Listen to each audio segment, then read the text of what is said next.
జయగురుదత్త. మనం లాస్ట్ క్లాస్లో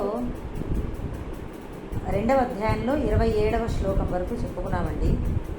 జాతస్య హి ధ్రువో మృత్యు, పుట్టిన ప్రతివానికి మరణము తప్పదు, మరణించిన వారికి తిరిగి జన్మించడము తప్పదు, అనివార్యమైనటువంటి ఈ విషయాన్ని గురించి నువ్వు శోకించుట తగదు అని పరమాత్మ చెప్పారు. దీని గురించి మనం కొంచెము కథాపరంగా కూడా చెప్పుకున్నాము. భాగవతంలో ప్రహ్లాదుడు రాక్షస బాలురందరికీ కూడా చేసినటువంటి ఉపదేశంతో కలిపి ఈ శ్లోకాన్ని మనం నిన్న వివరించుకోవడం జరిగింది. ఇవాళ 28వ శ్లోకం నుంచి చెప్పుకుందాము. అవ్యక్తాదీని భూతాని వ్యక్తమధ్యాని భారత, అవ్యక్త నిధనాన్యేవ తత్ర కా పరిదేవన. భారత అర్జున, భూతాని ప్రాణులు, అవ్యక్తాదీని అంటే ఆదిలో అవ్యక్తములు అనండి. అవ్యక్త ఆదీని అని, పుట్టుకకు ముందు అవ్యక్తములు, వ్యక్త మధ్యాని మధ్యలో ప్రకటమై కనబడతాయి, అవ్యక్త నిధనాని ఏవ మరణించిన తర్వాత తిరిగి కనిపించవు, తత్ర ఈ విషయంలో పరిదేవన కా దుఃఖము ఎందుకు. తాత్పర్యము, ప్రాణులు పుట్టుకకు ముందు అవ్యక్తములు, మరణించిన తర్వాత కూడా కనిపించవు, మధ్యలోనే ప్రకటమై కనబడుతున్నాయి, ఈ విషయంలో దుఃఖం ఎందుకు. అవ్యక్తము అంటేనండి కనిపించనటువంటి స్థితి, అదర్శనం అని అంటారు. అన్మానిఫెస్ట్ అని చెప్పుకున్నాము. అసలే లేకపోవడం కాదు, అంటే పూర్తిగా నశించిపోవడం కాదు. అవ్యక్తము అంటే కనిపించకుండా పోవడం అంతే. పొటెన్షియల్ అని చెప్పి మనకి ఇంగ్లీష్లో ఒక మాట ఫిజిక్స్లో వస్తుంది. పొటెన్షియల్ ఎనర్జీ, కైనెటిక్ ఎనర్జీ అని వస్తాయి. నిద్రాణంగా ఉంటుంది పొటెన్షియల్ అంటే అదండి, వ్యక్తమై కనబడకపోవడం అన్నమాట. దీని గురించి చెప్తాను. వ్యక్తము అంటే కనిపించడం, ఇది అర్థమైంది కదా. ఇప్పుడు ఈ రెండు కొంచెం అర్థం కావాలి అంటే, ఇప్పుడు చూడండి, మనము మాట్లాడతాం, మొత్తం అంత సమయము మాట్లాడుతూ ఉంటాం కదా. కొంతసేపు, ఇప్పుడు ఫర్ ఎగ్జాంపుల్ నేను క్లాస్ ప్రారంభించాను, ఇప్పుడు మాట్లాడుతున్నాను అంటే వాక్శక్తి ప్రకటమై మీ అందరికీ వినిపిస్తోంది. నాలో శక్తి ఉన్న దాంతో మాట్లాడగలుగుతున్నాను. ఆ మాట్లాడగలిగేటటువంటి వాక్శక్తి ఇప్పుడు వ్యక్తమై కనిపిస్తోంది 9 తర్వాత క్లాస్ ప్రారంభమయ్యాక. ఇంతవరకు ఎలా ఉంది? కనిపించకుండా ఉన్నది, నిద్రాణంగా ఉంటుంది. నాలో ఆ మాట్లాడగలిగేటటువంటి శక్తి కనబడకుండా ఉంటుందన్నమాట. అసలే లేదు అని చెప్పలేము. అది ఇంకొక చిన్న ఉదాహరణ నేను ఎప్పుడు చెప్పేదాన్ని. మన చేతికి దేన్నైనా పట్టుకునేటటువంటి శక్తి ఉన్నది. ఒక 10 కేజీల బ్యాగ్ పట్టుకోవచ్చు మనం. అది ఆ శక్తి మామూలుగా నిద్రాణంగా ఉన్నది, చేతిలోనే ఉన్నది ఆ శక్తి. అవసరమైనప్పుడు అది ప్రకటమయ్యి ఒక బరువుని మనం మోయగలుగుతున్నాం. వ్యక్తం అవ్వడం అంటే అదనమాట అండి. ఆ అవసరం లేనప్పుడు అది నిద్రాణంగా ఉంటుంది, అంతే కదా, కనబడదు. అలా అని నా చేతికి శక్తి లేదండి అని చెప్పి అనలేము. శక్తి ఉన్నది కానీ అవసరమైనప్పుడే ప్రకటమై కనబడుతుంది. ఇది వ్యక్తము అవ్యక్తము అంటే అదండి.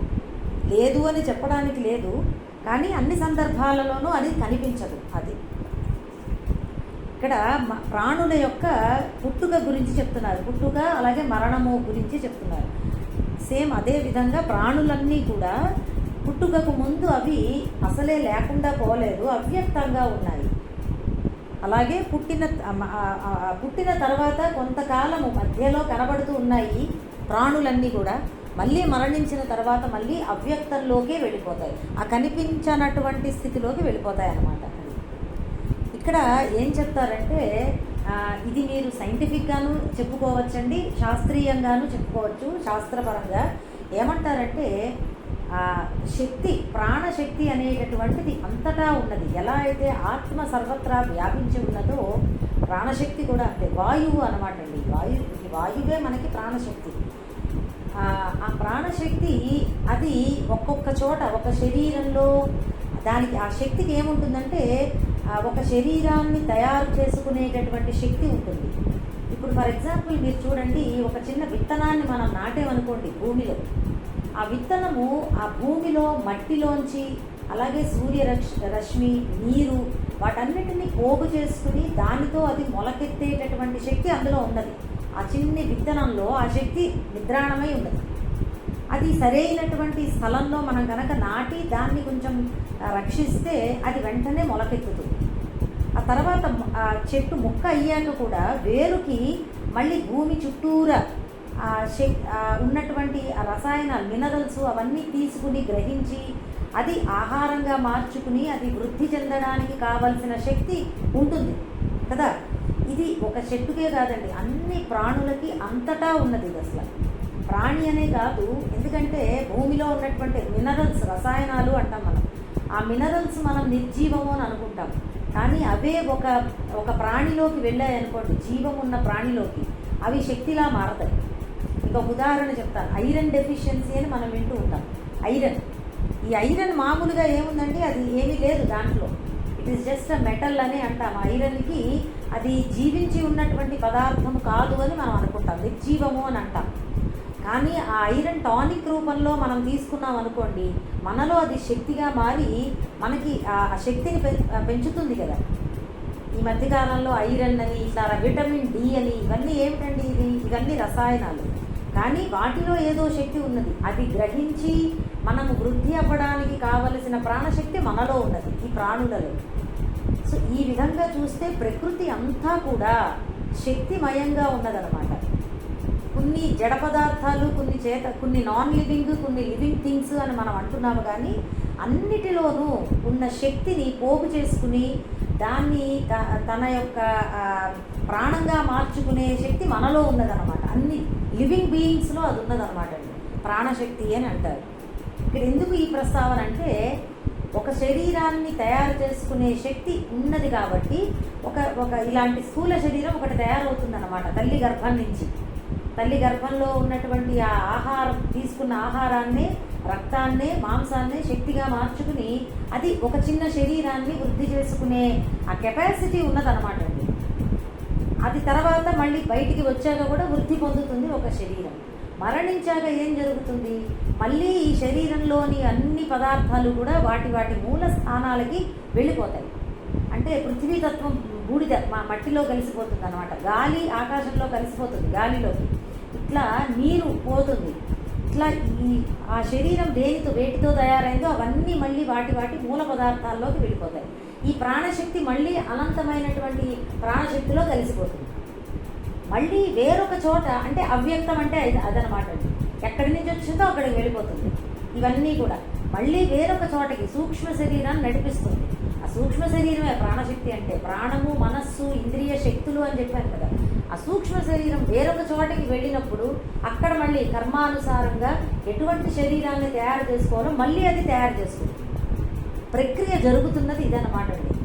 మధ్యలో వ్యక్తమవుతూ ఉంటుంది, ఒకసారి మళ్ళీ అవ్యక్తమవుతూ ఉంటుంది. ఏది కూడా పూర్తిగా నశించిపోవట్లేదు.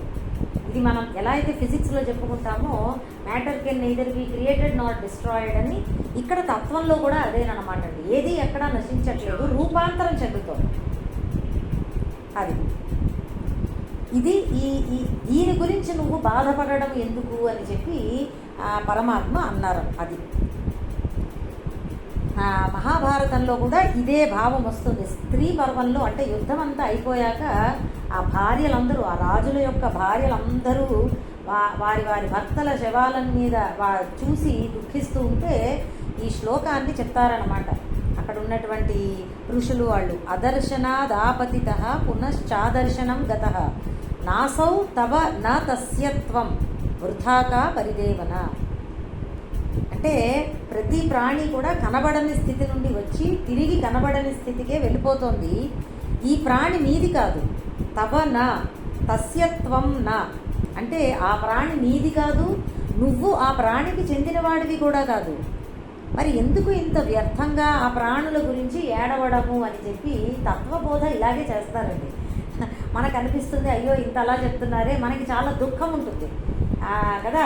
ఎవరిదైనా మరణం చూసామంటే మనకి చాలా బాధగా ఉంటుంది, దుఃఖం కలుగుతుంది. కానీ ఇలాంటివి వింటూ ఉండాలి. తత్వాన్ని వింటూ ఉంటే దుఃఖము కలగదు అని నేను అనట్లేదు, కలుగుతుంది, కానీ తక్కువ అవుతుందండి.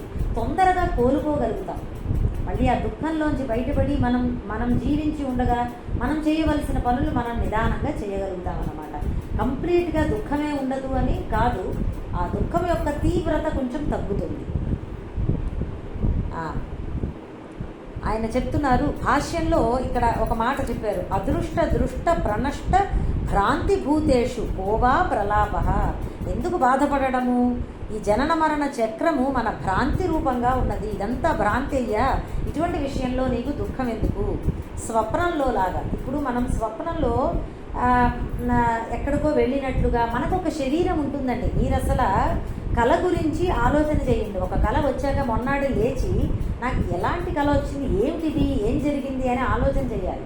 ఎందుకంటే నిద్రపోతున్నప్పుడు మనకి చూడండి కళలో ఏవేవో ప్లేసులు గుర్తొస్తాయి, ఎవరెవరో మనుషులు ఉన్నట్లుగా మనకు అనిపిస్తుంది, మనము కూడా అందులో ఉన్నట్లుగా అనిపిస్తుంది, ఏదో ఒక శరీరంతో మనం కూడా ఆ కళలో ఉన్నట్లుగా మనకు అనిపిస్తూ ఉంటుందండి.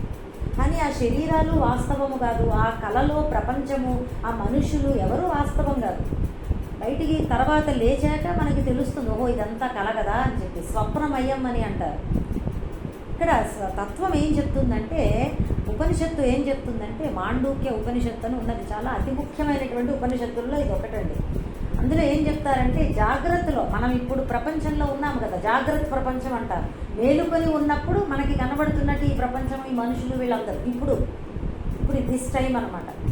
ఇదంతా కూడా స్వప్నం కంటే పెద్ద తేడా లేదు, ఇది కూడా అలాంటిదే అని నిరూపిస్తారు కూడా, మనకి తక్కంతో మనకి నిరూపిస్తారు, ఎలా సమానమో చూపిస్తారు.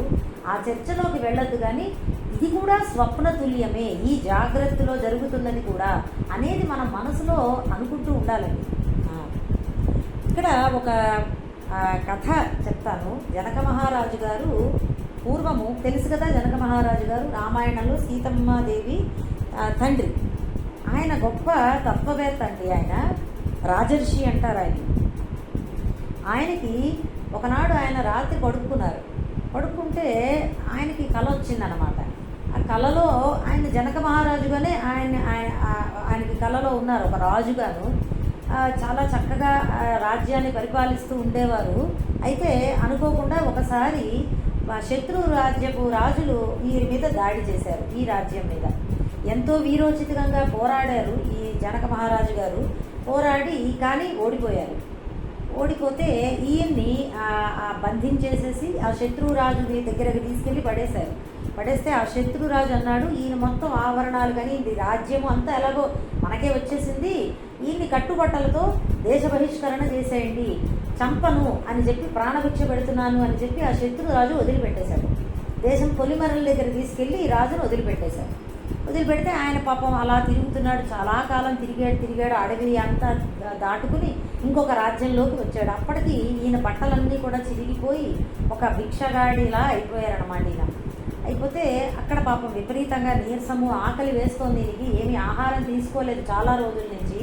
అలాగే ఆయన ఒక చోట ఒక గుడి బయట ఆహారము అందరికీ దానం చేస్తున్నారు. ఎవరో దానం చేస్తుంటే ఆ మిట్ట మధ్యాహ్నం వేళ ఒక పెద్ద క్యూ కట్టి ఉన్నారు, జనాలు వరుసలో నిలబడి ఉన్నారు, భిక్షగాళ్ళు అందరూ కూడా.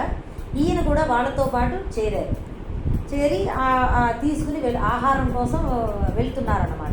సరిగ్గా ఈయన వంతు వచ్చేటప్పటికి ఈయనకేదో చేతిలో ఏదో పెట్టి, ఒక చిన్న ఆకు ఏదో అందులో ఆ పదార్థం ఆహారం ఏదో పెట్టి ఈయన యువతలకు వచ్చారు, తీసుకుందాము, చాలా రోజుల తర్వాత నాకు భోజనం దొరికింది అని చెప్పి ఆయన నోట్లో పెట్టుకోబోతుంటే ఎక్కడి నుంచి వచ్చిందో ఒక పెద్ద కాకి వచ్చి, పక్షి ఒకటి వచ్చి తన్నుకుపోయింది ఆహారాన్ని. అయ్యయ్యో అని చెప్పి ఎంతో దుఃఖించారు. ఇలా ఇంతకాలం తర్వాత వచ్చిందే ఆహారము, అది కూడా పోయిందే అని దుఃఖిస్తూ గట్టిగా రోధిస్తూ ఉంటే ఒక్కసారిగా ఒళ్ళంతా చెమటలు పట్టి రాజుగారికి, ఇక్కడ జనక మహారాజు గారికి మెలకు వచ్చేసి ఆయన ఒక్కసారి ఆయనకి ఎలా ఈ అరుపులు, ఆయన అరుస్తూ లేచారన్నమాట. ఆయన అక్కడ భిక్షగాడు ఎలా ఆర్తనాదం చేశాడు, ఈయన ఈ రాజుగారు అరుస్తూ లేచేటప్పటికి చుట్టూరా ఉన్న పరివారాలంతా వచ్చేసారు. ఏమైంది మహారాజా అంటుంటే ఈయనకి అప్పుడు ఒక్కసారి తెలివచ్చింది. ఓహో తెలివచ్చి ఈయనేమన్నారంటే, అది కళ, ఇది కళ, నేను రాజునై ఉండి ఒక భిక్షగాడినయ్యాను అని కలగన్నానా, లేకపోతే భిక్షగాడినై ఉండి రాజునయ్యాను అని, రాజుగా ఉన్నాను అని కలగన్నానా, ఏది సత్యం ఈ రెండిట్లో అని ఆయన ప్రశ్నించుకోవడం ప్రారంభించారట. అదే మాట తిరుగుతోంది. నేను రాజునై భిక్షగాడినయ్యానని కలగన్నానా, భిక్షగాడినై రాజుగా ఉన్నాను అని కలగన్నానా? ఈ రెండిట్లో ఏది సత్యము అని చెప్పి ఆయన అదే పనిగా అదే మాట్లాడుతూ ఉంటే ఈ మంత్రులు వీళ్ళందరూ రాజుగారికి ఏదో కష్టమైంది అని చెప్పి వెంటనే రాజ్యంలో అందరికీ తెలిసిందిట రాజుగారు ఒక రకమైనటువంటి మైకంలో ఉండిపోయారు అని చెప్పి, ఒక స్థితిలో ఉండిపోయారు అని చెప్పి. అయితే అప్పుడు ఆ రాజ్యంలో అష్టావక్ర మహర్షి ఆయన ఉన్నారనమాట. ఆయన వచ్చి ఈ రాజుకి ఈ సందేహాన్ని నివృత్తి చేస్తారు. ఆయన ఏమంటారంటే, రాజా ఈ రెండు కూడా అబద్ధమే. ఆ స్వప్నం ఎలా అబద్ధమో ఇప్పుడు నువ్వు రాజువు అనేటటువంటి విషయం కూడా అసత్యమే. రెండు అసత్యాలే. నువ్వు రాజువు కాదు, భిక్షగాడివి కాదు, నువ్వు ఆత్మవు అని చెప్పి అవికార్యము. ఇప్పుడు మనం చదువుతూ ఉంటాం కదా, ఇవన్నీ చదివాం కదా ఇంతవరకు. వికారములు లేనిది, మార్పులు లేనిది, నిత్యము, శాశ్వతము అటువంటి ఆత్మస్వరూపము నువ్వు. ఈ రెండూ కూడా తాత్కాలికమైనటువంటి నీ వేషాలు మాత్రమే, నువ్వు ధరించిన వేషాలు లాంటివి మాత్రమే అని చెప్పి జ్ఞానబోధ చేస్తారు. అప్పుడు జనక మహారాజు గారికి ఆత్మజ్ఞానం పొంది ఆయన రాజర్షిలాగా జీవించారు అని మనకి తత్వంలో చాలా చాలా వస్తాయండి. జనక మహారాజు గారికి సంబంధించినటువంటి ఇలాంటి చిన్న చిన్న దృష్టాంతాలు చాలా వస్తాయి. గొప్ప రాజర్షి అనమాట ఆయన. ఇదిగో అలా అనమాట అండి. ఏది సత్యము? కల సత్యమా, ఈ జాగ్రత్తలో ఉన్నటువంటి ఈ జీవితము సత్యమా అని విచారణ చేయాలి మనం. అదిగో అష్టావక్ర మహర్షి చెప్పినట్టుగా రెండూ అసత్యాలే అని మనము భావించేయాలి, అది తెలుసుకోవాలండి. ఇంకా చాందోగ్య ఉపనిషత్తులో ఏమొస్తుందంటే, జీవాపేతం వావకిలేదం మ్రియతే నా జీవో మ్రియతే అంటే జీవశక్తి తొలగిపోయిన తర్వాత, జీవాపేతం అంటే జీవశక్తి, ఇందాక చెప్పాను కదా ప్రాణశక్తి, అది తొలగిపోయిన శరీరం మరణిస్తోంది. ఆ ప్రాణశక్తి అంటే సూక్ష్మ శరీరం అండి, కన్ఫ్యూజ్ అవ్వద్దు ఎక్స్ట్రా పదాలు చెప్తున్నానని. ప్రాణశక్తి సూక్ష్మ శరీరమే, సూక్ష్మ శరీరంలో భాగమే ప్రాణశక్తి. ప్రాణము, మనస్సు, ఇంద్రియ శక్తులు కలిపితే అదే సూక్ష్మ శరీరం. కాబట్టి ప్రాణశక్తి తొలగిపోయిన శరీరం మరణిస్తోంది, కానీ ఆ ఆత్మ మరణించదు అని ఉపనిషత్తు చెప్తోందన్నమాట. ఆ శరీరము కూడా మరణిస్తున్నది అంటే పూర్తిగా నశించిపోవట్లేదు, దాని మూల పదార్థాలలోకి అది చేరిపోతోంది, తిరిగి వెళ్ళి దేనితో తయారైందో మళ్ళీ వాటిలో చేరిపోవడం అన్నమాట. అయితే ఈ మధ్యలో ఈ తతంగానికి ఎందుకు మనమంతా విషాదము, విలాపము చెందడము అని భగవంతుడి యొక్క ప్రశ్న అనమాట. అంటే అంత విషాదము పొందవలసిన అవసరము లేదు అని ఆయన ఉద్దేశం. అది ఇప్పుడు మనం ఒక ట్రైన్లో ప్రయాణం చేస్తున్నాం అనుకోండి, మనకి మధ్యలో ఎవరెవరో వచ్చి కలుస్తూ ఉంటారు. మనం మధ్యలో వాళ్ళతో మాట కలుపుతూ ఉంటాం. మీరే ఊరంటే మీరే ఊరండి అని కబుర్లు చెప్తాము. వాళ్ళు ఎక్కడి నుంచి వచ్చారో మనకి తెలియదు, వాళ్ళు ఎవరో మనకి తెలియదు. మధ్యలో కొంచెంసేపు పరిచయం, మళ్ళీ అయిపోయాక ఆ ప్రయాణం పూర్తి అయిపోయాక ఎవరి దారిని వాళ్ళు వెళ్ళిపోతారు. ఆ మాత్రానికే ఈ మధ్యలో హడావిడి చేసుకోం కదండి మనము. అలాగే ఇదంతా ఇది ఒక జీవయాత్ర. మనము ఇక్కడే ఉండిపోదామా, ఆ ఉండిపోవడం కోసం రాలేదండి. ఇది మన ప్రయాణం జర్నీ లాంటిది, ఒక ట్రైన్ జర్నీ లాంటిది. ఇప్పుడు మనం జీవిస్తున్న ఈ జన్మ ప్రయాణము, జీవయాత్ర అంటారు. యాత్ర చేస్తున్నాం మనం, అది మర్చిపోకూడదు. అది గుర్తుందనుకోండి, మనం ఎలా ఉండాలో అలా ఉంటాం. ఇది నేను శాశ్వతంగా ఉండిపోయేటటువంటి స్థలం కాదు సుమా అని అనుకోవాలి. ఇక తర్వాత ఇంతవరకు ఆత్మతత్వాన్ని చెప్పి అర్జునుడి మొహంలో కొంచెంగా సందేహాలు అవి కనిపించాయేమో, కొంచెం అయోమయమైనటువంటి స్థితి, అర్థం కానటువంటి స్థితి కనబడిందేమో అర్జునుడి మొహంలో. పరమాత్మ అనుకున్నారన్నమాట, దుర్విజ్ఞేయ అయం ప్రకృత ఆత్మను గురించి గ్రహించడం చాలా కష్టము.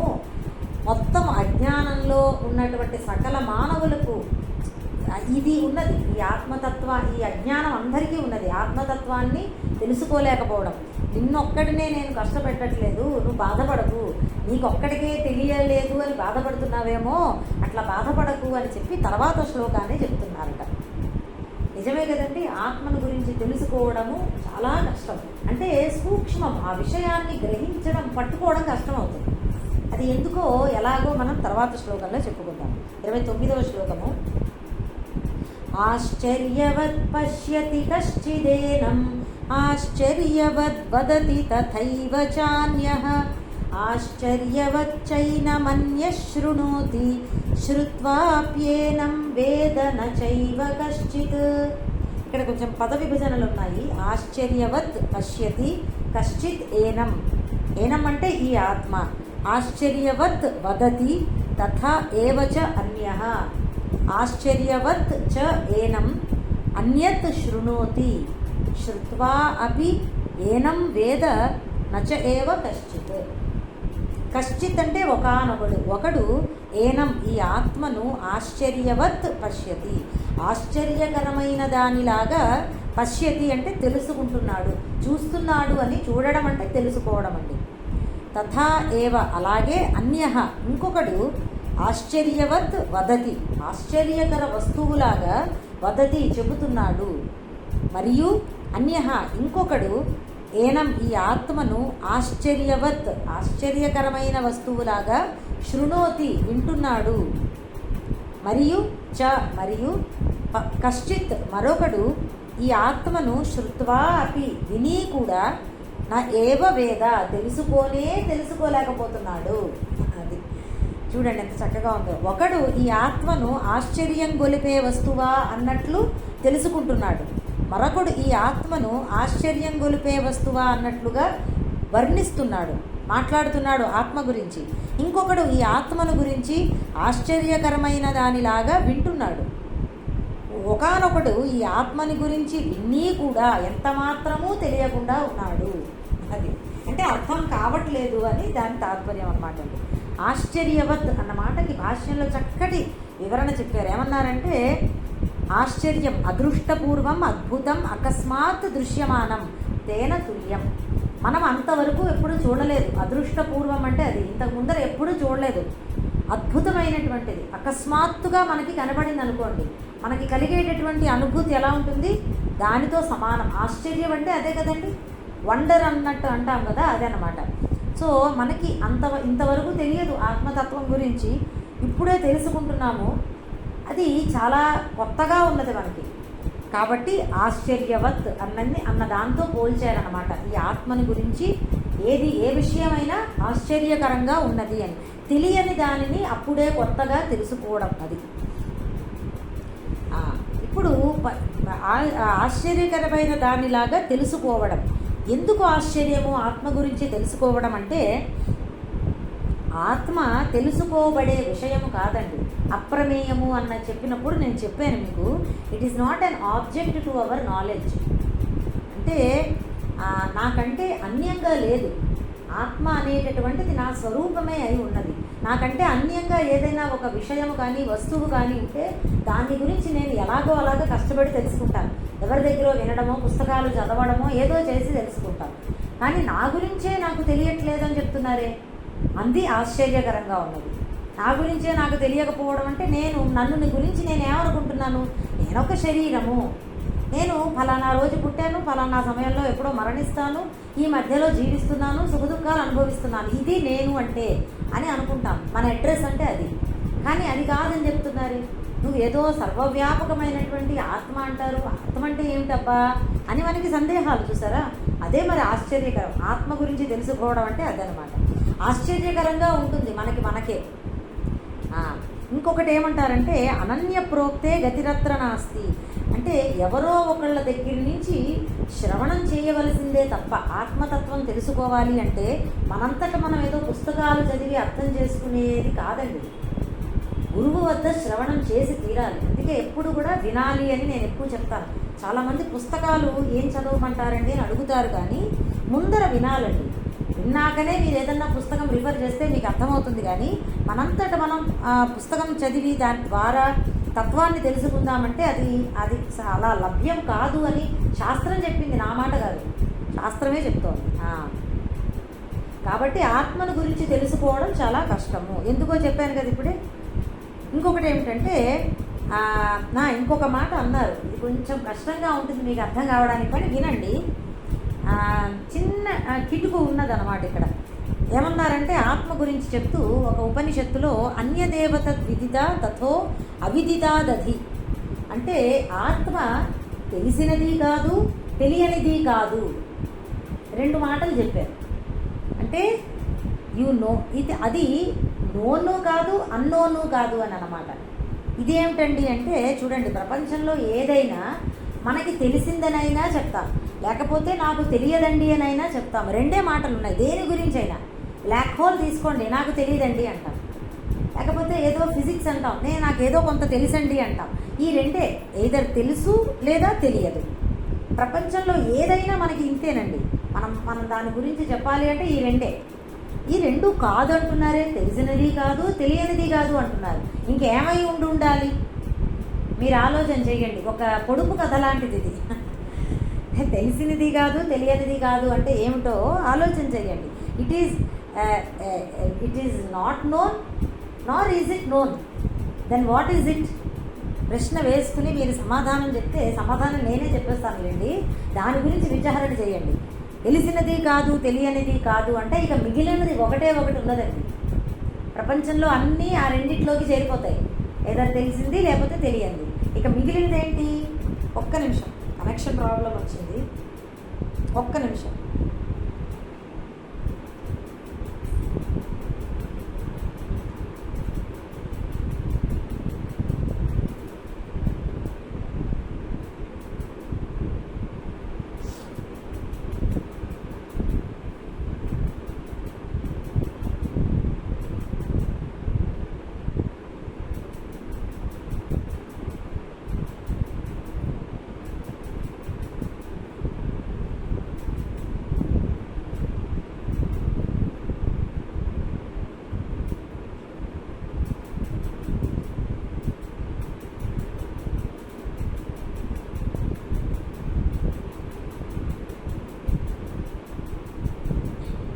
ఒక్క నిమిషం అండి, వాయిస్ ప్రాబ్లం వచ్చింది. One minute.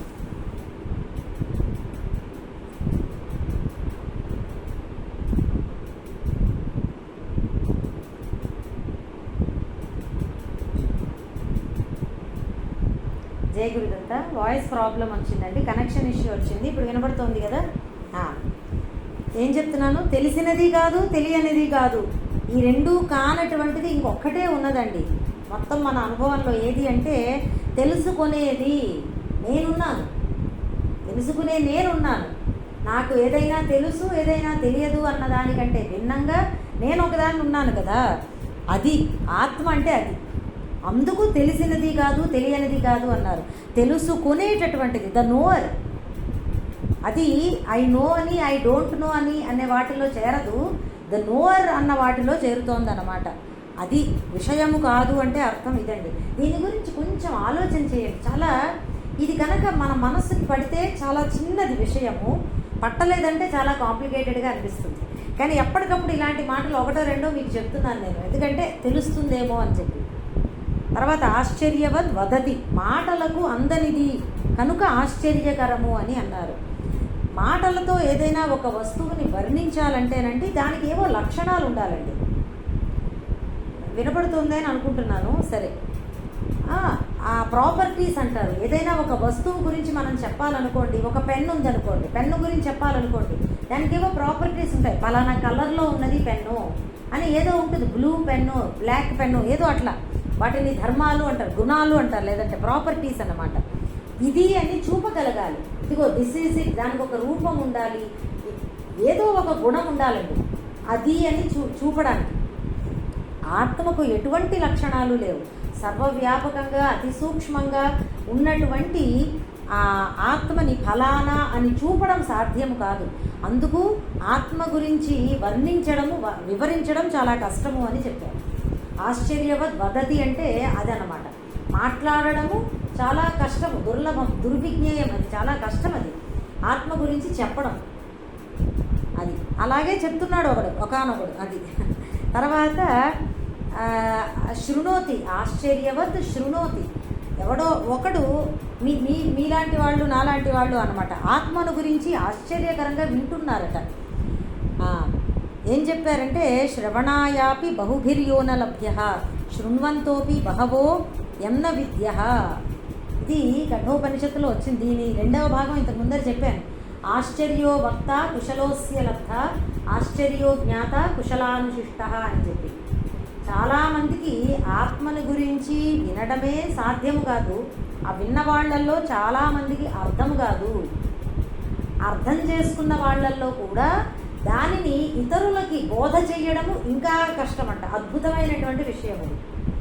ఆ బోధని విని అందుకున్న వాళ్ళు ఎవరైతే దానిని అర్థం చేసుకుని వాళ్ళు ఆ ఆత్మ జ్ఞానాన్ని పొందగలరో వాళ్ళు ఇంకా ఆశ్చర్యకరము అని కఠోపనిషత్తులో వస్తుందన్నమాట అండి ఈ మంత్రం అది. కాబట్టి దాని గురించి చెప్పడము వినడము కూడా చాలా అరుదు, చాలా కష్టము అని.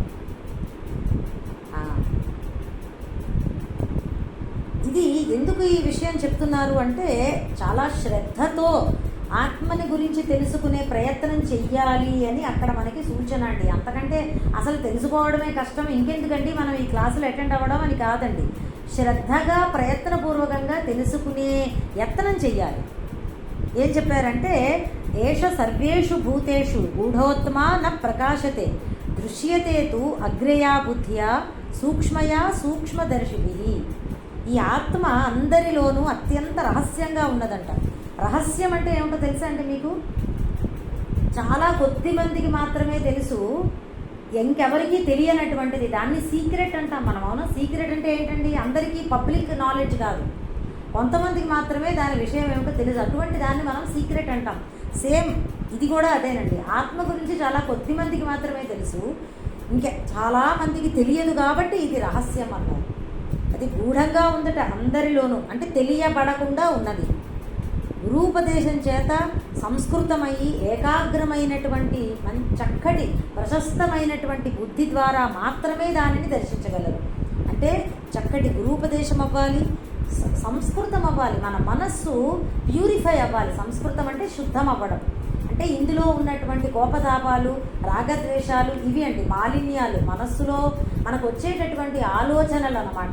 అవి అప్పుడప్పుడు చెడు ఆలోచనలు రాకూడనివి వస్తూ ఉంటాయి చూసారా, అవే మాలిన్యం. అసలు ఆలోచనలు అంటేనే మాలిన్యము. ఏ ఆలోచన లేకుండా ఏకాగ్రం ఉండాలి, మనసుకి ఫోకస్ ఉండాలి. ఒక విషయాన్ని గురించి మనం ఆలోచన చేస్తుంటే లేదంటే వింటూ ఉంటే దాని మీదే దృష్టి ఉండాలి. ఇటుపక్కకి అటుపక్కకి మనసు వెళ్ళిపోకూడదు. అది ఏకాగ్రమైనటువంటి బుద్ధి. అటువంటి బుద్ధి మాత్రమే ఈ ఆత్మతత్వాన్ని గ్రహించగలదు అని చెప్పారనమాట ఉపనిషత్తులో. మనకి భగవద్గీతలో కూడా వస్తుంది 7వ అధ్యాయంలో మనుష్యాణం సహస్రేషు అని. వేల కొద్ది మానవులలో ఎవరో ఒక్కళ్ళు మాత్రమే ఈ ఆత్మతత్వాన్ని గురించి తెలుసుకోగలరట. తెలుసుకోవాలని అనిపిస్తుంది ముందర, అసలు ఆ కుతూహలం కూడా రాదు.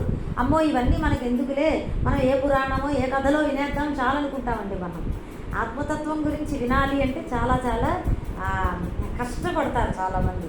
అదే ఇక్కడ పరమాత్మ చెప్తున్నారు, అది సహజమే, కానీ ప్రయత్నపూర్వకంగా దాన్ని గురించి తెలుసుకునే ప్రయత్నం చెయ్యాలి మానవుడై జన్మించిన ప్రతి ఒక్కడు అని ఈ శ్లోక తాత్పర్యం. ఇక 30వ శ్లోకం అండి. దీనికి అవతారిక అథ ఇదానీ ప్రకరణార్థం ఉపసంహరన్ బ్రూతే. అంటే ఇక ఇప్పుడు ఇంతవరకు చెప్పారు పరమాత్మ 11వ శ్లోకం నుంచి ఇంతవరకు పరమాత్మ శోకించతగదు అనేటటువంటి విషయాన్ని ఆత్మజ్ఞానాన్ని బోధిస్తూ చెప్పారు. అంతే కదా, ఆత్మజ్ఞానాన్ని బోధించడం ద్వారా నువ్వు శోకించని అవసరం లేదు అనేటటువంటి విషయాన్ని అర్జునుడికి చెప్తున్నారన్నమాట. ఇక ఆ విషయాన్ని ఉపసంహారం చేసేస్తున్నారు, ఇక దాన్ని కంప్లీట్ చేస్తున్నారన్నమాట అండి. లాస్ట్ శ్లోకం ఇది ఆత్మజ్ఞాన ప్రకరణంలో. చెప్పాను కదా మొదట్లోనే నేను 11 to 30 శ్లోకాలంతా ఆత్మతత్వ జ్ఞానము అని చెప్పి. 30వ శ్లోకము. దేహి నిత్యమవధ్యోయం దేహే సర్వస్య భారత తస్మాత్ సర్వాణి భూతాని నత్వం శోచితుమర్హసి. జయగురుదత్త అండి, నా మాట వినపడుతోందా మీ అందరికీ? బ్రేక్ అయిపోయిందా? 1000 మంది దాటేటప్పటికి ప్రాబ్లం వచ్చేస్తోంది మరి. సరే, నేను ఒక్కసారి లాగౌట్ అయ్యి రమ్మంటారా? మళ్ళీ తర్వాత కూడా ప్రాబ్లంలు వస్తున్నాయి అందరికీ. సరే, ఇలాగే కంటిన్యూ చేసేస్తానండి. దేహి నిత్యం అవధ్యోయం దేహే సర్వస్య భారత తస్మాత్ సర్వాణి భూతాని నత్వం శోచితుం అర్హసి. ఇది పద విభజన శ్లోకానికి. భారత అని సర్వస్య అంటే సకల ప్రాణుల యొక్క, దేహే దేహాలలో ఉన్నటువంటి, అయం దేహి ఈ ఆత్మ, దేహి అంటే ఆత్మ, నిత్యం ఏ కాలములందు కూడా అవధ్య వధించడానికి శక్యము కానిది. తస్మాత్ అందువలన సర్వాణి భూతాని సకల ప్రాణుల గురించి అంటే ఏ ప్రాణి గురించి కూడా త్వం నువ్వు శోచితుం దుఃఖించటకు నా అర్హసి తగదు. ఇంతవరకు చెప్పినటువంటి విషయాన్నే ఇక్కడ మళ్ళీ ఉపసంహారం చేసేస్తున్నారు, అంటే కన్క్లూడ్ చేస్తున్నారండి. కన్క్లూజన్ ఈ మొత్తం ఆత్మతత్వానికి ఇంకొకసారి మళ్ళీ రిపీట్ చేస్తున్నారనమాట. భారత తాత్పర్యం ఇది. సకల ప్రాణుల యొక్క దేహములలో ఉన్న ఈ ఆత్మ ఎప్పుడూ వధించశక్యము కానిది కనుక నీవు ఎవరి గురించి కూడా దుఃఖించుటకు తగవు. మనం ఇంతవరకు చెప్పుకున్న విషయమే ఇంకొకసారి మళ్ళీ చెప్పుకుందాము. ఆత్మ అవయవరహితమైనటువంటిది, సర్వవ్యాపి, నాశరహితము అని చెప్పాం మనం. ఇంతవరకు చెప్పారు పరమాత్మ. అందువలన ప్రపంచంలో ఏ ప్రాణి యొక్క మరణం గురించి నువ్వు శోకించవలసిన పని లేదు. ఇక్కడ ఒక విషయం అండి, దేహములలో ఉన్న ఆత్మ అన్న పదం వాడుతున్నారు. మనం ఇందాక దేహే అయం దేహి అని దేహాలలో ఉన్నటువంటి ఈ ఆత్మ అని మనం మాట్లాడుకున్నాం, తాత్పర్యం చెప్పుకున్నాం. అది ఆత్మ దేహంలో మాత్రమే ఉంటుందండి అని అనుకోవద్దు. అంతర్బహిశ్చ తత్సర్వం వ్యాప్య నారాయణ స్థిత అని ఒక మంత్రం ఉన్నది. అంటే లోపల బయట ఉన్నది అదే. మరి లోపల బయట అన్న మాట ఎందుకన్నారండి? అంతటా ఒకటే ఉంది అంటే మనము అనుకుంటున్నామండి, మనకి శరీరము లోపల లోపల అనిపిస్తుంది. మన శరీరం ఒక లిమిట్, మనకి అది దాటితే బయట అని అనుకుంటాం మనం.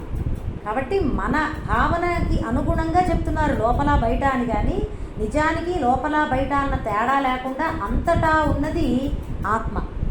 ఇది ఎలా అంటే కుండలు ఎన్నో ఉన్నా కానీ కూడా కుండలలో ఆకాశము మనం ఘటాకాశము మహాకాశము అని రెండుగా చెప్పాము ఇంతకు ముందర. ఘటాకాశం అంటే కుండలో ఆ చిన్న ఖాళీ, అలాగే బయట అంతటా కుండకి బయట బాహ్యంలో అంతటా కూడా ఆకాశమే. ఈ రెండిట్లో భేదం లేదు. లోపల బయట అన్న మాట కుండ ఆకారం ఒకటి కనబడుతున్నది కాబట్టి చెప్తున్నారు తప్ప నిజానికి ఆకాశము కట్ అవ్వలేదండి. కుండ లోపల ఒక పార్టు, కుండ బయట చాలా పెద్ద పార్టు అనేది లేదు ఆకాశంలో. ఏదైనా ఒకటి కట్ చేయాలి అంటే అవయవాలు ఉండాలి అని మనం అచ్ఛేద్యోయం శ్లోకంలో చెప్పాం. ఆకాశానికి అవయవాలు లేవు కదా, ఎలా కట్ చేయగలదు? కుండ దాంట్లో ఎలా ఒక పార్టులా డివైడ్ చేయగలదు? ఆలోచన చేయండి. కాబట్టి ఈ ఆకాశము మాత్రము అలాగే ఉంటుంది, భేదము లేదన్నమాట. కాబట్టి మనం లోపలే ఆత్మ అని అంటున్నాము అంటే బయట కూడా ఆత్మ ఉన్నది అని మీరు మర్చిపోవద్దు. ఇక్కడ సందర్భము మరణం గురించి కాబట్టి దేహములో ఉన్న ఆత్మని గురించి చెప్తున్నారు, అది నశించదు అని. ఎందుకంటే మనము ఎప్పుడైతే శరీరం మరణిస్తుందో నేను పూర్తిగా ఇంకా నశించిపోతున్నాను అన్న భావన ఉన్నది. అర్జునుడికి అదే భావన ఉన్నది. భీష్మద్రోణులు ఇంకా పోతారు, మరణిస్తారు అని. ఎందుకంటే ఇంకా పూర్తిగా వాళ్ళకి నాశనం అయిపోతుంది, ఆ మరణమే ఆఖరు అని అనుకున్నాడు ఆ అర్జునుడు. తాత్కాలికంగా ఇంకా భ్రమ కలిగింది కాబట్టి ఇక్కడ ఏం చెప్తున్నారంటే అందుకు దేహంలో ఆత్మ నశించదు అని గుర్తు చేస్తూ ఈ ఆత్మ సర్వత్రా ఉన్నటువంటిది, నాశమే లేదు, అదే నీ స్వరూపము, నువ్వు నేను అంటే అదే ఆత్మే, శరీరము కాదు సుమా అని ఇంతటి ఆత్మతత్వాన్ని ఇంతవరకు బోధించారండి. శుద్ధ ఆత్మతత్వ విజ్ఞాన సాంఖ్యం ఇది అభిధీయతే. ఇదే ఆత్మతత్వ జ్ఞానము. సాంఖ్యం అంటే ఇదే అనమాట. ఈ జ్ఞానం వలన నేనెవరో తెలుస్తుంది. దేహాలు నశిస్తూ ఉన్నా నేను మారకుండా ఉండేటటువంటి ఆత్మను అని తెలుసుకోగలుగుతాడు మానవుడు అనమాట. మనము 2-3 ఎగ్జాంపుల్స్ ఇప్పుడు ఘటాకాశము చెప్పాను, అలాగే కరెంటు గురించి కూడా చెప్పాను. ఫ్యాన్లు, బల్బులు, ఏసీలు ఎన్నో ఉన్నా వీటన్నిటిలో కరెంట్ ఒకటే. ఈ బల్బులు అవి నశించిపోవచ్చు, కొంతకాలానికి ఫ్యాన్ పనిచేయడం మానేయచ్చు, కానీ కరెంటుకి ఏం అవ్వదండి, అలాగే ఉంటుంది, కరెంటు నశించిపోదు కదా. అదే ఇక్కడ మనకి అర్జునుడికి కూడా దుఃఖ కారణము నశించిపోతారనే కాబట్టి ఎవరు ఈ విధంగా పరిష్కరించారనమాట ఆత్మతత్వ బోధ ద్వారా. ఆత్మ ఎన్నటికీ నశించదు, అదే అన్ని ప్రాణుల యొక్క స్వరూపము అని. ఇది సాధన చేయాలి మనం. ఇంతవరకు తెలుసుకుని ఏం చేయాలండి అంటే దీన్ని సాధన చేయాలండి.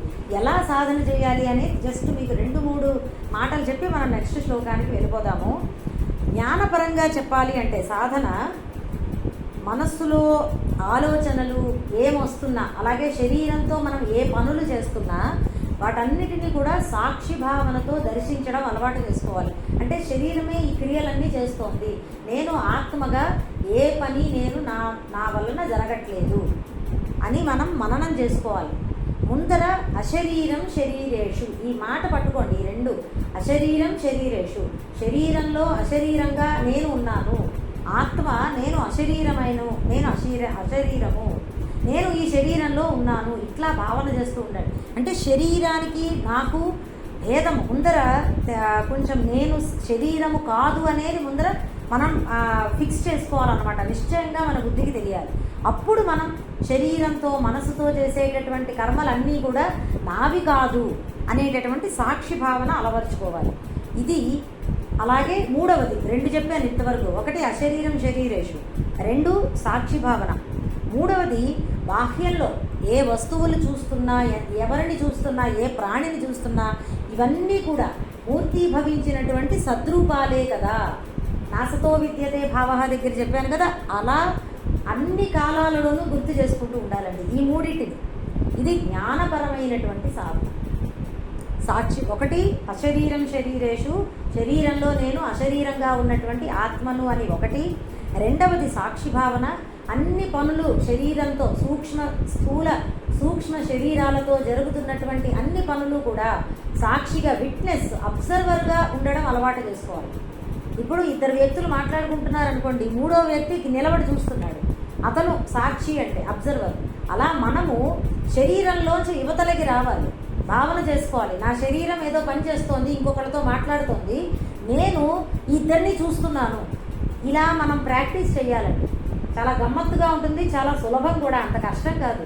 మీకు ప్రాక్టీస్తోనే ఏదైనా వచ్చేస్తుంది. చిన్న టెక్నిక్ తెలుసుకుంటూ ఉండాలి. నేను చెప్తున్నాను కదా, ఇప్పుడు అలా చేయండి. అట్లా ఎప్పుడు గుర్తొస్తే అప్పుడు చేయాలి. అట్లా అన్ని సమయాల్లోనూ గుర్తు ఉండకపోవచ్చు, మర్చిపోతూ ఉంటాం కాబట్టి. అలాగే బాహ్యంలో దేనిని చూస్తున్నా, ఏ వస్తువుని చూస్తున్నా, ఒక చెట్టుని కానీ, ఒక పక్షిని కానీ, ఒక పశువుని కానీ, ఒక వస్తువుని కానీ, ఒక పదార్థాన్ని కానీ చూస్తున్నప్పుడల్లా ఇదంతా కూడా మూర్తీభవించినటువంటి సద్రూపమే అని మనం భావన చేస్తూ ఉండాలి.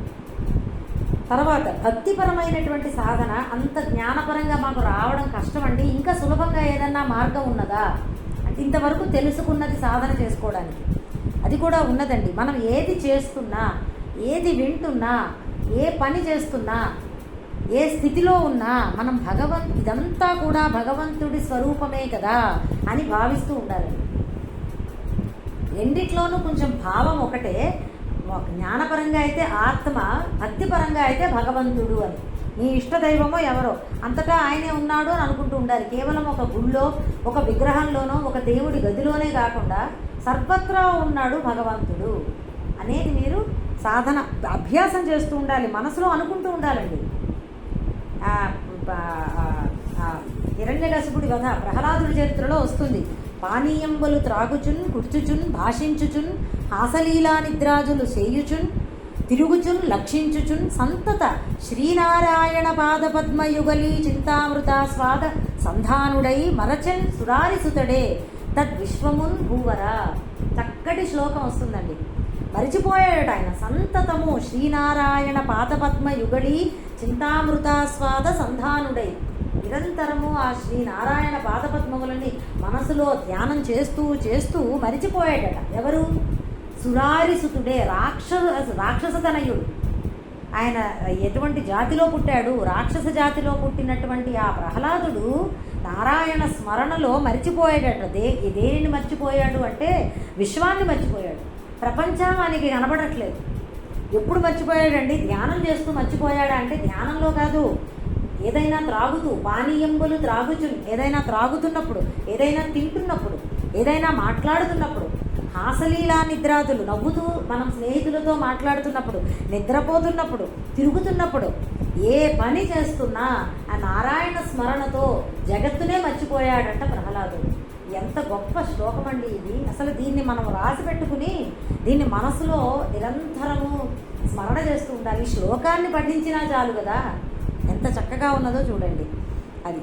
ఇది అభ్యాసం మీద వస్తాయండి. భక్తిపరమైనటువంటి సాధనైనా, జ్ఞానపరమైనటువంటి సాధనైనా అభ్యాసంతో వస్తుంది. ఇంకొక స్టెప్ కిందకి దిగుతాం. ఏమంటే మీరు చెప్పినటువంటి సాధన మాకు కుదరదు, భక్తిగా కూడా కష్టమే, నిరంతరము నారాయణ స్మరణ చేయడం మాకు కష్టం అవుతోంది, ఏం చేయమంటారు అంటే, ఇక కనీసం భగవత్ కథలు వినాలండి. వీలైనంతసేపు కీర్తనలు కూడా చెయ్యాలి, కీర్తనలు పాడాలి, వినాలి. నామస్మరణ, మనం ఒక పాట పాడేమనుకోండి, భగవంతుడి కృతి ఒకటి మనకి దత్తస్వామీజీ వారు ఎన్నో ఇచ్చారు కీర్తనలు. ఒక్క కీర్తన మనసులో కృష్ణం విష్ణుం శ్రీధరం అని మనం మనసులో అనుకున్నాం అనుకోండి, అది తిరుగుతూనే ఉంటుంది మనకి. పొద్దున్న ఒక్కసారి విన్నామనుకోండి, అది రోజంతా మనకి మనసులో మెదులుతూ ఉంటుంది. ఆ పాట గానానికి ఆ శక్తి ఉన్నదండి, మననం చేయిస్తూ ఉంటుంది ఆటోమేటిక్గా. భగవంతుడి కీర్తనలు వినండి, భగవంతుడి కథలు, భగవంతుడి గురించినటువంటి లీలా విశేషాలు, ఆ కథలు, ఒక భాగవతము, ఒక రామాయణము, ఇటువంటివి వినాలి. ఆ నామస్మరణ జపం చేయాలి పోనీ ప్రతిరోజు కూడా ఎంతో కొంత. ఇది ప్రారంభం అన్నమాట అండి. అలా చెయ్యగా అప్పుడు ఇలా నిరంతరము స్మరణ చేసేటటువంటి ఆ సామర్థ్యం మనకి వస్తుంది. ఇక తర్వాత 31వ శ్లోకము, ఇది ఆత్మతత్వ ప్రకరణాన్ని పూర్తి చేసి ఇక తర్వాత స్వధర్మానుష్ఠానము, కర్మయోగము చెప్పబోతున్నారు. ఈ రెండు ఏమిటంటేనండి, నిజానికి ఈ రెండు ప్రారంభం మెట్లు. ఆత్మతత్వ జ్ఞానం బోధపడాలి అంటే ఈ రెండు ఉండాలి. ముందర వాడు ధర్మాచరణ చేస్తూ ఉండాలి. మనం అధర్మంలో ఉంటూ మోక్షం రమ్మంటే, ఆత్మజ్ఞానం తెలుసుకోవాలంటే తెలియదండి మనకి. ధర్మాచరణ ముఖ్యం అన్నమాట. కాబట్టి ధర్మము అలాగే అది కర్మయోగము, ఈ రెండు కూడా మనకి ఇక పైన చెప్పబోతున్నారు. 31 నుంచి 53వ శ్లోకం వరకు. స్వధర్మమపి చావేక్ష్య న వికంపితుమర్హసి ధర్మ్యాద్ధియుద్ధాత్ శ్రేయోన్యత్ క్షత్రియస్య న విద్యతే. స్వధర్మం, నీకు నీ జన్మతో ప్రాప్తించినటువంటి ధర్మాన్ని అవేక్ష్య చూసినా కూడా, అవేక్ష్య చ అపి చూసినా కూడా, వికంపితుం అంటే చెలించడానికి, నా అర్హసి తగవు. ఆయన చెలించిపోయాడు కదా, గాంధీవం సంసతే హస్తాత్ అని చెప్పి శరీరమంతా వణుకు పుడుతోంది అని అన్నాడు కదా. కాబట్టి నువ్వు ఇంతలా చెలించిపోవడానికి తగదు. హి ఎందుకంటే క్షత్రియస్య క్షత్రియుడికి ధర్మ్యాత్ యుద్ధాత్ ఈ ధర్మయుద్ధము కంటే అన్యత్ మరి ఒక శ్రేయస్కరమైనది న విద్యతే లేదు. నీ స్వధర్మాన్ని అనుసరించి చూసినా నువ్వు యుద్ధాన్ని వదలకూడదు. ఎందుకంటే క్షత్రియులకు ధర్మయుద్ధము కన్నా శ్రేయస్కరము ఏదీ లేదు. ఇది తాత్పర్యం అన్నమాట. ఇంతవరకు పరమార్థ జ్ఞానం చెప్పారు. అది అంతగా రానటువంటి వారికి మరి ఎలాగండి, మాకు దుఃఖం తొలగాలి, శోకం తగ్గాలి అంటే ఎలాగ, మాకు ఇంకా ఆత్మజ్ఞానం రావట్లేదు అని సందేహం వస్తుంది కదా. దానికి సమాధానం ధర్మ పురుషార్థం, ధర్మాన్ని ఆచరించు, అప్పుడు కూడా నువ్వు ఈ సంసారాన్ని దాటిపోగలవు అని ఆ బోధ అందుకు చేస్తున్నారన్నమాట, ధర్మ బోధ. క్షత్రియ ధర్మాన్ని ముందర గుర్తు చేస్తున్నారు అర్జునుడికి. క్షతాత్ యోవై త్రాయతి ఇది స తస్మాత్ క్షత్రియ స్మృత. అంటే వినాశము జరగకుండా సమాజాన్ని కాపాడేవాడు ఎవడో అతడు క్షత్రియుడు. అలాగే యుద్ధం స్వధర్మో నృపతేహే ప్రజానాం పరిపాలనం, ప్రజల్ని ధర్మబద్ధంగా పాలిస్తూ వారికి సుఖశాంతులు దూరం కాకుండా చూడడము క్షత్రియ ధర్మం అన్నమాట. అంతేగాని ఇక్కడ గుర్తుపెట్టుకోండి, ధర్మయుద్ధం అన్న మాట వాడుతున్నారు. నీ ధర్మాన్ని బట్టి నీకు యుద్ధం ఇప్పుడు నువ్వు చెయ్యాలి, నీ కర్తవ్యము అని. ఎందుకంటే ఏదో అధర్మపరంగా యుద్ధము, హింసా ప్రవృత్తి దాన్ని సమర్థించట్లేదు భగవానుడు. ధర్మబద్ధమైనటువంటి యుద్ధము అది నువ్వు చెయ్యి, అది నీకు శ్రేయస్కరము అని చెప్తున్నారు, మేలు చేస్తుంది అని చెప్పి. అర్జునుడు మనకి 1వ అధ్యాయంలో అన్నాడు, నచ్చ శ్రేయోను పశ్యామి, నా స్వజనులను చంపుకుంటే నాకు శ్రేయస్సు కలగదు అని అన్నాడు. చూసారా, ఇక్కడ సమాధానం చెప్తున్నారు, నీ స్వధర్మాన్ని ఆచరించడమే నీకు శ్రేయస్కరము అని ఆయన యొక్క ఆ బాధకి ఇక్కడ, ఆ ప్రశ్నకి, సందేహానికి ఇక్కడ తీర్చారన్నమాట అండి ఈ శ్లోకం ద్వారా. ముందు ధర్మాన్ని ఆచరించు అని. ఇక 32వ శ్లోకము, యదృచ్ఛయాచోపపన్నం స్వర్గద్వారమపావృతం సుఖినః క్షత్రియాః పార్థ లభంతే యుద్ధమీదృశం. పార్థ సుఖినః సుఖవంతులైనటువంటి క్షత్రియాః క్షత్రియులు మాత్రమే ఈదృశం అంటే ఈ రకంగా, ఉపపన్నం వచ్చినది, చ మరియు అపావృతం అపావృతం స్వర్గద్వారం తెరచిన స్వర్గలోక ద్వారము వంటిది అయినటువంటి యుద్ధం, ఈ యుద్ధాన్ని లభంతే పొందుతున్నారు. తాత్పర్యం చెప్తాను. పార్థ ఈ యుద్ధము, ఇక్కడ చూడండి ఉపపన్నం స్వర్గద్వారం అపావృతం. ఉపపన్నం అంటే వచ్చింది అన్నమాట. ఈ రకంగా ఈ దృశ్యం మన చివరిలో వచ్చింది కదా, అది ఈ దృశ్యం ఈ రకంగా వచ్చినది. మరియు అపావృతం స్వర్గద్వారం, తెరచిన స్వర్గద్వారము లాంటిది. ఈ పాదం గుర్తుపెట్టేసుకుంటే మీకు మొత్తం శ్లోకం తాత్పర్యం గుర్తొస్తుంది. ఈ యుద్ధము నువ్వు కోరుకున్నది కాదు, తెరచిన స్వర్గద్వారము లాంటి ఈ యుద్ధము అదృష్టవంతులైన క్షత్రియులు మాత్రమే పొందుతున్నారు. నువ్వు కోరుకున్నది కాదు అంటే ఆ దైవవశాన వచ్చిందండి. అర్జునుడు తాను కోరుకుని యుద్ధంలోకి ఆయన ప్రవేశించలేదు, అనివార్యమైన సందర్భంలో యుద్ధము చేయవలసి వచ్చింది. కాబట్టి నువ్వేం కోరుకోకుండానే నీకు ఇది లభించింది ఈ యుద్ధం అనేటటువంటిది. ఈ యుద్ధము తెరచిన స్వర్గద్వారము లాంటిది అని అన్నారు. ఎందుకు అంటే యుద్ధంలో వీరమరణము లభిస్తే వాళ్ళు స్వర్గవాసం వాళ్ళకి లభిస్తుందన్నమాట. అంతటి గొప్ప ఇది ఉన్నదండి యుద్ధానికి, క్షత్రియ ధర్మానికి. కాబట్టి యుద్ధంలో కనుక నీవు అది అందుకు ఇది నీవు తెరచిన స్వర్గద్వారం లాంటిది అని అంటున్నారు. అది అదృష్టవంతులకు మాత్రమే లభిస్తుందయ్యా. నువ్వు అటువంటి గొప్ప అదృష్టాన్ని పొందావు, అనుకోకుండా నీకు వచ్చింది, నువ్వు కోరుకోకుండానే నీకు వచ్చింది అని గుర్తు చేస్తున్నారు.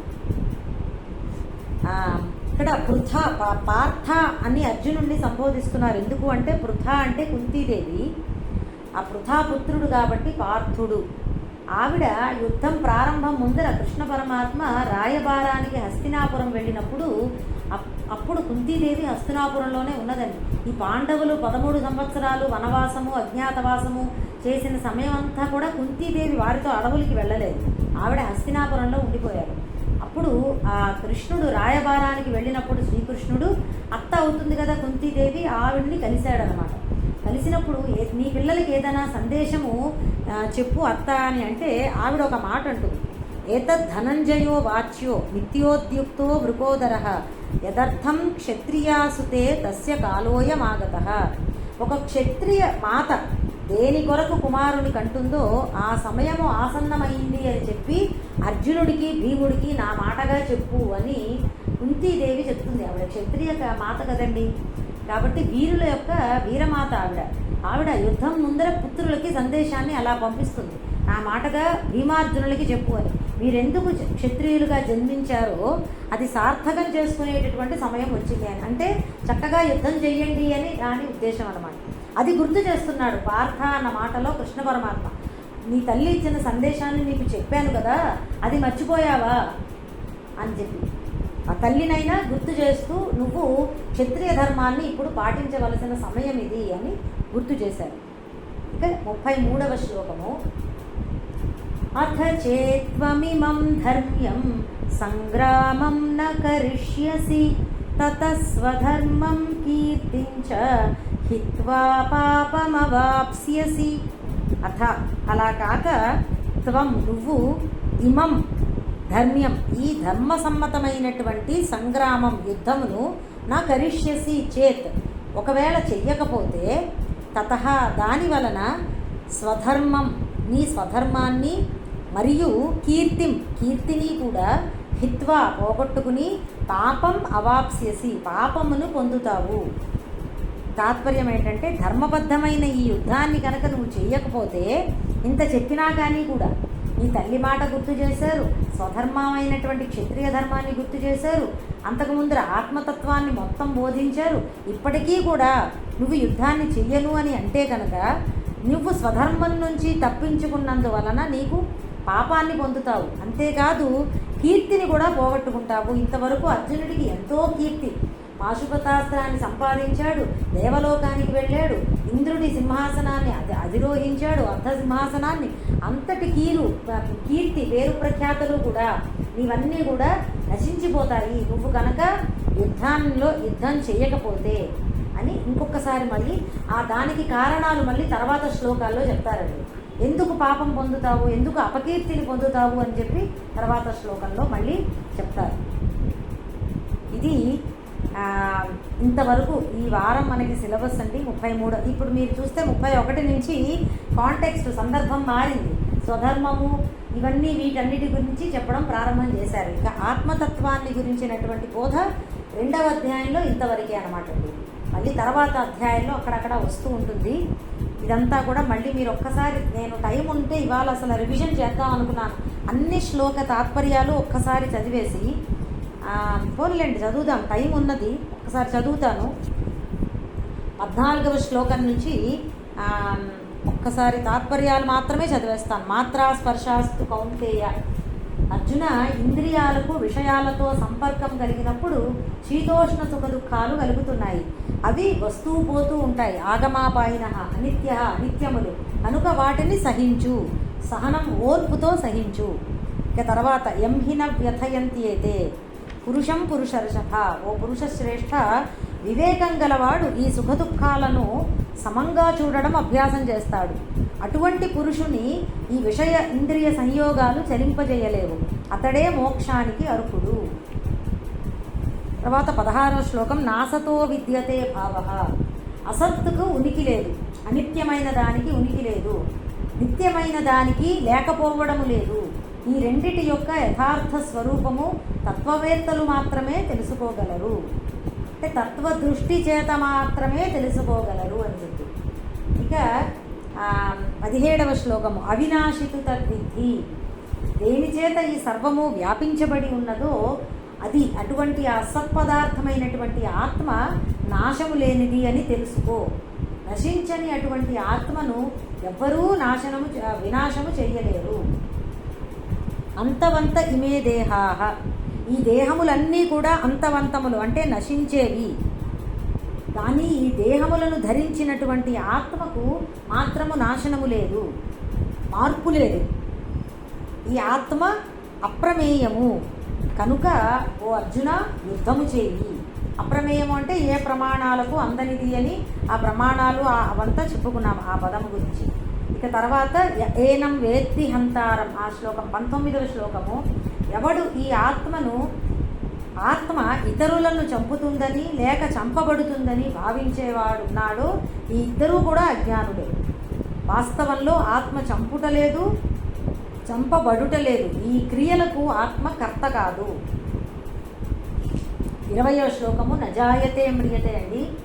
ఆత్మకు ఎప్పుడూ పుట్టుక లేదు, మరణము లేదు.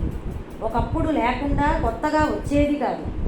ఈ ఆత్మ జన్మ లేనిది, నిత్యము, శాశ్వతము, పురాతనము. శరీరం మరణించిన ఆత్మకు మరణము లేదు. తర్వాత 21వ శ్లోకము. వేదా వినాశినం నిత్యం. ఎవరు ఈ ఆత్మను నిత్యమైనదని, నాశము లేనిదని, పుట్టుక లేనిదని, అవ్యయమని తెలుసుకుంటున్నారో వారు ఎవరిని ఎలా చంపిస్తాడు, ఎలా చంపబడతాడు అంటే చంపడు అని అర్థం అన్నమాట. ఆత్మతత్వము తెలుసుకున్నటువంటి జ్ఞాని ఆత్మస్వరూపంలోనే ఉంటూ ఎటువంటి క్రియలకు తాను కర్త కాదు అని సాక్షి భావనలో ఉంటాడు అని. 22వ శ్లోకము. మానవుడు ఏ ప్రకారంగా చిరిగిన పాత వస్త్రములను విడిచి ఇతర వస్త్రములను ధరించునో అలాగే ఆత్మ శిథిలమైన శరీరములను విడిచి నూతనమైన అన్య దేహములను ధరిస్తున్నది. శిథిలము అంటే ఇక్కడ కర్మక్షయము చేత, ప్రారబ్ధ కర్మ తీరిపోవడము అనేటటువంటిది. దాని చేత శిథిలమైనటువంటి శరీరము అని, వయస్సు చేత కాదు. తర్వాత నైనం ఛిందంతి శస్త్రాన్ని. ఆత్మను శస్త్రములు ఛేదించవు, అగ్ని దహించలేదు, నీరు తడుపలేదు, వాయువు ఎండింపజేయలేదు. ఎందుకు? ఆత్మ పాంచభౌతికము కాదు, అవయవ విభాగాలు లేవు కాబట్టి ఆత్మ ఎందు. తర్వాత అచ్ఛేద్యోయం అదాహ్యోయం. ఈ ఆత్మ ఛేదింపబడదు, దహించబడదు, తడుపబడదు, ఆర్పబడదు. నిత్యము, అది నిత్యము, సర్వవ్యాపకము, స్థిరమైనది, చలనము లేనిది, అనాది అయినది. ఈ శ్లోకం ఎందుకు చెప్పారు అంటే చెప్పాను కదండి, ఈ పైన లక్షణాలు ఇంకా కొన్ని పదార్థాలకి కూడా ఉన్నాయి. ఆకాశము, సూక్ష్మ శరీరము మొదలైన వాటికి కూడా. కానీ నిత్యము, సర్వగతము ఇటువంటి ఈ లక్షణాలు కేవలం ఆత్మయందే ఉన్నాయి. కాబట్టి ఆ భేదాన్ని చూపించడానికి 2 సార్లు పునరుక్తి చేసి ఆత్మకు విలక్షణమైనటువంటి స్పెసిఫిక్గా ఉన్నటువంటి లక్షణాలు మళ్ళీ చెప్పారు. అది తర్వాత అవ్యక్తోయమచింత్యోయం. ఈ ఆత్మ అవ్యక్తము, చింతించడానికి వీలు లేనిది, అవికార్యము, ఎటువంటి మార్పులు లేనటువంటిది. అందువలన ఈ విధంగా ఆత్మను తెలుసుకుని నువ్వు దుఃఖించకు. తర్వాత 26వ శ్లోకము. అథజైనం నిత్యజాతం. అథ అంటే ఒకవేళ నువ్వు, అథజ అంటే ఒకవేళ నువ్వు ఆత్మను సదా జనన మరణాలు ఉన్నవిగా భావించినా కానీ కూడా దుఃఖించవలసిన పని లేదు.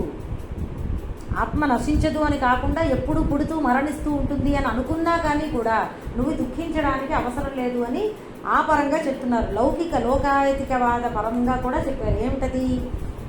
పుట్టిన వానికి మరణము తప్పదు, మరణించిన వారికి జననము తప్పదు, అనివార్యమైనటువంటి విషయంలో నువ్వు శోకించదగదు అని. ఇక అవ్యక్తాదీని భూతాని, ఇది చాలా గొప్ప శ్లోకం అండి. చాలా చోట్ల ఈ శ్లోకాన్ని గురించి వస్తూ ఉంటుందన్నమాట. రిఫరెన్స్ కాంటెక్స్ట్ చాలా గొప్ప శ్లోకం ఇది. ప్రాణులు పుట్టుకకు ముందు అవ్యక్తములు, మరణించిన తర్వాత కూడా అవ్యక్తములే, మధ్యలో మాత్రమే ప్రకటమై కనబడుతున్నాయి. ఈ విషయంలో దుఃఖం ఎందుకు? తర్వాత ఆశ్చర్యవత్ పశ్యతి కశ్చిదేనం, ఒకానొకడు ఈ ఆత్మను ఆశ్చర్యకరమైన దానిలాగా చూస్తున్నాడు, మరి ఒకడు ఆత్మను గురించి ఆశ్చర్యకరమైనదిలా చెబుతున్నాడు, ఇంకొకడు ఆత్మను గురించి ఆశ్చర్యకరమైనదిలా వింటున్నాడు, ఇంకొకడు ఈ ఆత్మను గురించి ఎంత విన్నా కానీ కూడా తెలుసుకోలేకపోతున్నాడు. గత 30వ శ్లోకము దేహీ నిత్యం అవధ్యోయం. ఈ మొత్తము ప్రకరణానికి, ఆత్మతత్వ ప్రకరణానికి ఉపసంహారము. సకల ప్రాణుల దేహములో ఉన్నటువంటి ఈ ఆత్మ ఎప్పుడూ అవధ్యము అంటే వధించశక్యము కానిది కనుక నీవు సమస్త ప్రాణుల గురించి కూడా దుఃఖించనవసరము లేదు. స్వధర్మమపి చావేక్ష్య నవికంపితుమర్హసి, నీ స్వధర్మాన్ని అనుసరించి చూసినా కూడా నువ్వు యుద్ధాన్ని వదలకూడదు, ఇంత చెలించకూడదు. ఎందుకంటే క్షత్రియులకు ధర్మయుద్ధము కన్నా శ్రేయస్కరము వేరొకటి లేదు. ఎదృచ్ఛయాచోపపన్నం స్వర్గద్వారం అపావృతం, యాదృచ్ఛికంగా నీకు ఈ యుద్ధము యాదృచ్ఛికంగా వచ్చింది. ఎదృచ్ఛయ అంటే అదండి, యాదృచ్ఛికంగా లభించింది. దైవవశాన తెరచిన స్వర్గద్వారము లాంటి యుద్ధము అదృష్టవంతులైన క్షత్రియులు మాత్రమే పొందుతారు. 33వ శ్లోకము అథచేత్వమిమం ధర్మ్యం సంగ్రామం న కరిష్యసి, ధర్మబద్ధమైనటువంటి యుద్ధాన్ని కనుక నువ్వు చెయ్యకపోతే స్వధర్మము నుండి విరమించుకున్నందువలన పాపాన్ని పొందుతావు, కీర్తిని కూడా పోగొట్టుకుంటావు. ఇది ఈ వారం మనకి చెప్పుకున్నటువంటి 22వ అధ్యాయంలో శ్లోకాలండి. మళ్ళీ సోమవారం మనము నెక్స్ట్ శ్లోకాలు చెప్పుకుందాము. ఇవాళకి చాలు. చాలామంది మళ్ళీ అగైన్ ఇవాళ 1000 మంది దాటాక చాలామంది ఆడియో వినపడట్లేదని మెసేజెస్ పెట్టారు. నేను ఆడియో షేర్ చేస్తాను. దయచేసి ఆడియోస్ని బయట ఎవరికి పబ్లిక్కి చెయ్యొద్దండి. ఇవి క్లాసెస్ మన ఎస్జిఎస్ క్లాసెస్లో మాత్రమే ఈ ఈ ఈ ఈ మీనింగ్స్ క్లాస్ ఆడియోసు మీకందరికీ మాత్రమే, బయట ఎవరికి దయచేసి షేర్ చేయవద్దు, పబ్లిక్ కాదు. చాలు ఇవాళకి. సర్వం శ్రీ సద్గురు చరణారవిందార్పణమస్తు. జ్ఞానానందమయం దేవం నిర్మల స్ఫటికాకృతిం ఆధారం సర్వ విద్యానాం హయగ్రీవముపాస్మహే. జయ గురుదత్త అండి. క్లాస్ క్లోజ్ చేస్తున్నాను. జయ గురుదత్త. మళ్ళీ సోమవారం మనం తర్వాత శ్లోకాలు చెప్పుకుందాం.